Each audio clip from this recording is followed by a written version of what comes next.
हरे कृष्णा, राधे राधे दोस्तों, कैसे हैं आप सभी लोग। आशा करती हूँ कि आप सारे फ्रेंड्स बहुत ही ज़्यादा अच्छे होंगे।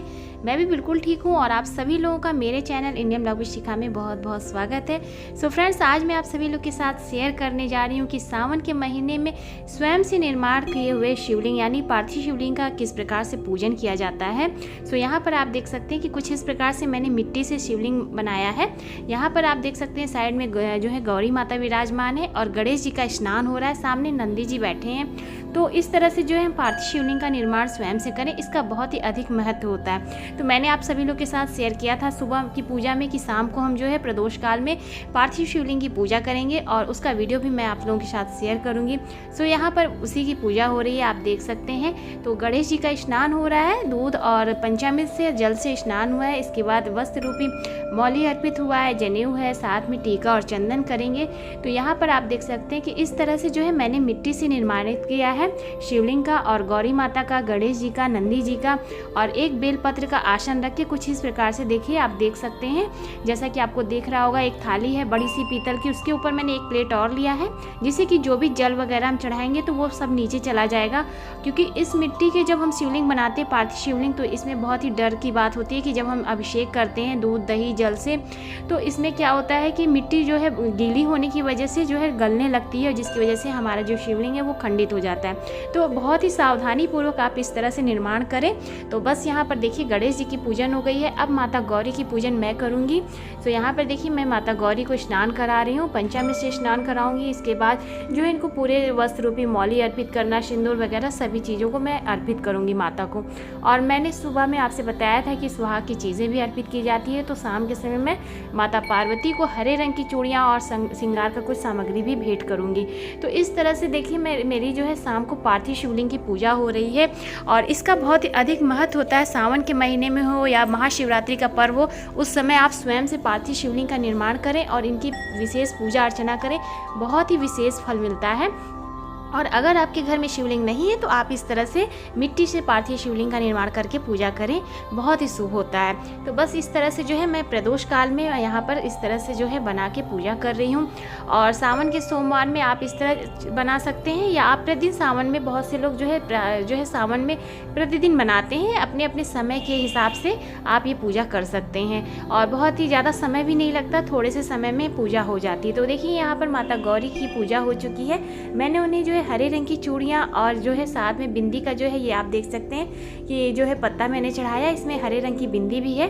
तो इस तरह से माता को अर्पित करके आप जो है अपने घर में किसी को भी आप ये जो है दान स्वरूप दे सकते हैं। और वैसे भी सावन के महीने में आप जो है हरे रंग की चीज़ें दान करते हैं, इसका बहुत ही विशेष लाभ होता है। तो बस अब हो रहा है हमारे महादेव और नंदी जी का स्नान। तो पहले जल से स्नान होगा, इसके बाद पंचामृत मैंने यहाँ पे तैयार कर लिया, दूध दही घी शक्कर इत्यादि से पंचामृत तैयार करा के हम इस तरह से जो है स्नान कराएंगे प्रभु को। और बहुत ही विशेष होता है, बस इस बात का ध्यान रखें कि जब आप शिवलिंग निर्माण कर रहे हैं तो उस समय जो है आप एक जगह स्थान पे जब आप पूजा करने बैठे उसी समय हो सके तो निर्माण करें, पहले से निर्माण करके ना रखें। तो यहाँ पर देखिए मैंने अभी तुरंत इसी आसन पे बैठ के यहाँ पर आचमनी करने के बाद जो है शिवलिंग का निर्माण किया है। और इस बात का भी ध्यान रखें कि बाबा को हमेशा बेलपत्र जो है इस पे आसन देना चाहिए। तो बेलपत्र का जो है इस तरह से आसन बना के तब उनके ऊपर जो है आप शिवलिंग बनाएं। तो इस तरह से शिवलिंग बनाएं। और मिट्टी जब आप जो भी मिट्टी आप गमले के लें या जो भी चिकनी मिट्टी आती है, जिस भी मिट्टी से आप बनाएं, उसे बहुत ही अच्छे से मल लें और मलने के बाद उसमें थोड़ा सा घी जरूर से मिलाएं। घी मिला के जब आप शिवलिंग का निर्माण करते हैं तो उससे क्या होता है कि हमारे जो शिवलिंग पे जो भी हम जल वगैरह चढ़ाते हैं, जैसा कि आप देख सकते हैं, वो सब आराम से बह जाता है और इससे हमारा जो शिवलिंग है वो खंडित नहीं होता। बहुत सी पूजा में ऐसा हो जाता है कभी कभी कि जब हम मिट्टी से बने हुए शिवलिंग की पूजा करते हैं तो गीले होने की वजह से पानी से क्या होता है कि मिट्टी कहीं कहीं से बहने लगती है और जिससे कि हमारा शिवलिंग खंडित हो जाता है। तो उस पूजा का बहुत ही जो है हमें पाप लगता है। तो इस बात का बहुत ही विशेष ध्यान रखें और बहुत ही सावधानी पूर्वक जो है शिवलिंग का निर्माण करें और तब इनकी पूजा करें। तो बस बाबा के ऊपर देखिए जो है स्नान आदि हो गया है, बातों ही बातों में सारी पूजा भी हो चुकी है। जैसा कि आपके साथ मैंने सुबह भी शेयर किया था, भांग, धतूर, बेलपत्र, जनेऊ, मौली सभी चीज़ें हम बाबा को अर्पित करेंगे। आखड़ी का पुष्प, जो भी सामग्री पूजन की हो आपके पास वो इस तरह से बाबा को अर्पित करें। बस यह ध्यान रखिए कि बार बार इन्हें छुएं नहीं, क्योंकि अगर छुएंगे तो खंडित होने का डर रहता है। बस दूर से ही आप इन्हें सारी चीज़ें अर्पित करें। तो बेलपत्र भी चढ़ाएंगे, जितना हो सके 11-21 जितना भी आपकी सामर्थ्य हो आप उतना बेलपत्र चढ़ाएं, क्योंकि आजकल जो है थोड़ा सा बेलपत्र मिलना भी मुश्किल हो जाता है। तो बस इस तरह से बस 2 ही 4 पत्ते चढ़ाएं, लेकिन अच्छे हों, खंडित ना हो, इस बात का ध्यान रखें। तो इस तरह से जो है हम अपने घर में स्वयं से पार्थिव शिवलिंग बनाकर पूजा अर्चना कर सकते हैं और इसका विशेष लाभ भी प्राप्त कर सकते हैं। और इस तरह से देखिए मैंने अपने घर के मंदिर में पूजा की है और यहाँ पर मैं माला भी अर्पित कर रही हूँ भगवान को। तो बस इस प्रकार से जो है माला अर्पित करेंगे और यहाँ पर जो है मैं इस तरह से जो है थोड़ा सा आधा माला पहनाई हूँ, क्योंकि आगे जगह कम थी। और इसके बाद जो भी आंकड़े का पुष्प वगैरह हो और ये जो है मदार के पत्ते होते हैं और फल फूल जो भी चीज़ें हैं वो हम बाबा को अर्पित करेंगे। और इसके बाद हम बाबा की आरती करेंगे। यह पूजा आप सुबह में भी कर सकते हैं, शाम के समय प्रदोष काल में भी इस पूजा को कर सकते हैं। तो इस प्रकार से बाबा को हम जो है फल का भोग लगाएंगे। इसके बाद जो है बाबा को किशमिश का भी भोग लगाया जाता है, मिश्री का भोग लगाया जाता है। तो यहाँ पर देखिए हम आम का भी भोग लगाएंगे। जो भी सीजन के फल फूल होते हैं वो ज़रूर से बाबा को अर्पित करें। तो बस मुझे जो है आम और केला मिला और मैंने यही चढ़ा दिया है। साथ में देखिए हम किशमिश चढ़ा रहे हैं और इसके बाद थोड़ा सा मिश्री भी बाबा को अर्पित करेंगे।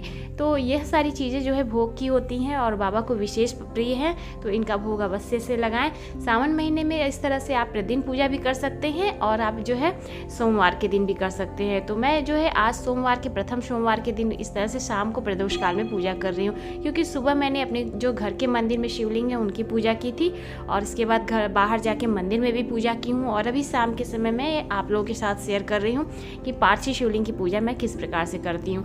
तो यहाँ पर देखिए दीप प्रज्वलित है, धूप है और अब हम आरती करेंगे बाबा की। तो धूप दीप की आरती हो रही है और साथ में मैंने जो है गाय के उपले से, जैसा कि मैंने पहले भी बताया कि गाय के उपले हों, थोड़े से उसमें धूप डालें और इस तरह से थोड़े से गूगल डाल के बाबा को आरती जरूर से दिखाएं। आपकी पूजा इससे विशेष रूप से जो है बाबा प्रसन्न होते हैं। तो इससे पूजा भी आपकी सफल होती है और पूर्ण रूप से आप इसकी संपूर्ण पूजा भी इस तरह से आप कर सकते हैं। तो देखिए हमारे बाबा कितने सुंदर लग रहे हैं और बहुत ही आनंद आता है इस तरह से जब पूजा हो जाती है और अच्छा लगता है। सुबह मैं इसी के साथ आप लोगों को इनका जो है विसर्जन भी शेयर करूँगी, किस प्रकार से आप विसर्जन कर सकते हैं। तो आप देख सकते हैं धूप दीप सभी प्रज्वलित है और यहाँ पर देखिए सुहाग की चीज़ें रखी हैं माता की। और आप इसे अपने घर में, जैसे आप अपने सास हो या नंद हो या अपने घर में किसी को भी आप ये प्रसाद रूप में दे सकते हैं, या आप हो सके तो पंडित या पंडिताइनी के पास भी आप इसे दान करें। दान सामग्री में बहुत ही विशेष शुभ माना जाता है। तो मैं यहाँ पर जो है ये सामग्रियाँ जो है दान करूँगी। कुछ इसमें से आप स्वयं के लिए भी रख सकते हैं। और इस पूजा को करने के बाद आप जो है इनका विसर्जन भी करें। तुरंत इनका विसर्जन नहीं किया जाता, थोड़ी देर बाद आप इनका विसर्जन करें। ज़्यादा देर भी नहीं रखा जाता। जब आपका दीपक ठंडा हो जाए उसके बाद आप जो है इनका विसर्जन करें, इसके बाद ही आप कहीं जा सकते हैं। तो बस यहाँ पर देखिए हमारी पूजा हो चुकी है और अब हम जो है थोड़ी देर के बाद जो है हम भोग प्रसाद बनाने के बाद अब हम बाबा का विसर्जन करेंगे। तो बस यहाँ पर आप देख सकते हैं कि पहले जो है सारी चीज़ें हम ऊपर से हटाएंगे और यहाँ पर आप देख सकते हैं कि इस तरह से आप जब पूजा करते हैं तो आपके शिवलिंग भी नहीं खंडित होते, आपकी पूजा विशेष रूप से पूर्ण होती है। तो देखिए यहाँ पर हमारे छोटे से जो है गणेश जी हैं, इनका हम विसर्जन करेंगे। यहाँ पर मैंने पीतल की बाल्टी ली है, इसमें मैंने थोड़ा सा गंगा जल और जल मिला के रखा है और इसी तरह से आप विसर्जन कर सकते हैं। तो बस यहाँ पर देखिए हमने जो है माता गौरी को अब इस तरह से हम विसर्जित करेंगे। तो देख ही सकते हैं कि कोई भी शिवलिंग या कहीं से हमारी गौरी माँ या गणेश जी खंडित नहीं हुए हैं। इस बात का विशेष ध्यान देना जरूरी होता है। बहुत ही विशेषता पूजा में बहुत ही ज़्यादा सावधानियाँ रखनी चाहिए। और यहाँ पर आप देख सकते हैं हमारे जो है नंदी बाबा और जो है भोलेनाथ बाबा भी यहाँ पर हम जो है उनको बेलपत्र में जिस पे मैंने आसन दिया था उसी सहित हम इन्हें उठाएंगे और विसर्जित कर देंगे। जो भी पुष्प वगैरह है मैं इन्हीं के साथ इसमें डाल दूंगी और ये सारी सामग्रियाँ इस तरह से हटा दूंगी। और इसमें जो भी फल है अगर आप चाहें तो प्रसाद रूप में ले सकते हैं सभी लोग घर में, और हो सके तो आप अगर जब दान पुण्य करते हैं तो उसमें भी आप इन्हें दान कर सकते हैं। हैं। तो बस इस तरह से जो भी चीज़ें हैं वो हम सब हटा देंगे और ये सारी चीज़ों को जो है हम अपने घर में किसी पेड़ पौधे में, बस इस बात का ध्यान रखें तुलसी के पौधे में नहीं, कहीं अच्छी जगह पे इनका विसर्जित करेंगे। तो बस इस तरह से जो है मैं अपने घर के मंदिर में पार्थिव शिवलिंग बना के पूजा करती हूँ। उम्मीद करती हूँ कि आप सभी लोगों को ये वीडियो पसंद आई होगी। तो प्लीज़ वीडियो को लाइक कीजिएगा, ज़्यादा से ज़्यादा शेयर कीजिएगा और चैनल पर मेरे पहली बार आए हैं तो मेरे चैनल को भी सब्सक्राइब कीजिएगा। मैं मिलूँगी आपको अपने और भी अच्छे से वीडियो के साथ। तब तक के लिए हरे कृष्णा, राधे राधे।